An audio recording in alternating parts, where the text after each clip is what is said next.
मेरी मोहब्बत तुम्हें बादशाह से भीख में नहीं मिली, और तुमने मुझे दान करने का सोचा भी ना, मैं अपनी जान ले लूंगी। मेरे दिल में बसने लगी हो तो अगर तुम्हें कुछ हुआ ना तो मैं भी अपनी जान ले लूंगा।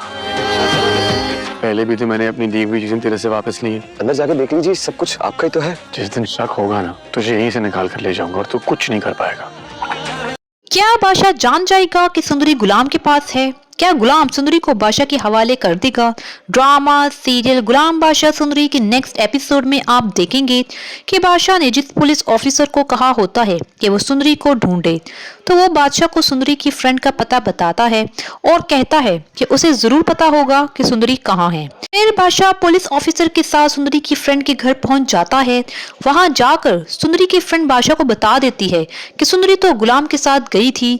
तो बादशाह फौरन गुलाम के पास जाता है और उससे कहता है कि मैं अपनी खोई हुई चीज तुमसे लेने आया हूँ, लेकिन गुलाम उससे कहता है कि आपकी कोई चीज मेरे पास नहीं है, आप अंदर जाकर देख लीजिए, वैसे भी जो कुछ है सब आपका ही तो है।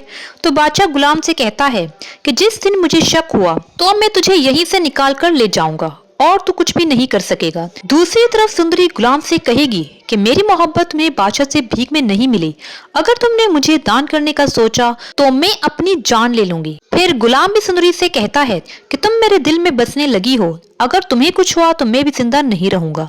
अब सवाल ये है कि गुलाम सुंदरी से शादी करेगा या फिर वो सुंदरी को बादशाह के हवाले कर देगा। ये सब कुछ जानने के लिए नेक्स्ट वीडियो देखना मत भूलिएगा। And don't forget to subscribe my channel. Thanks for watching.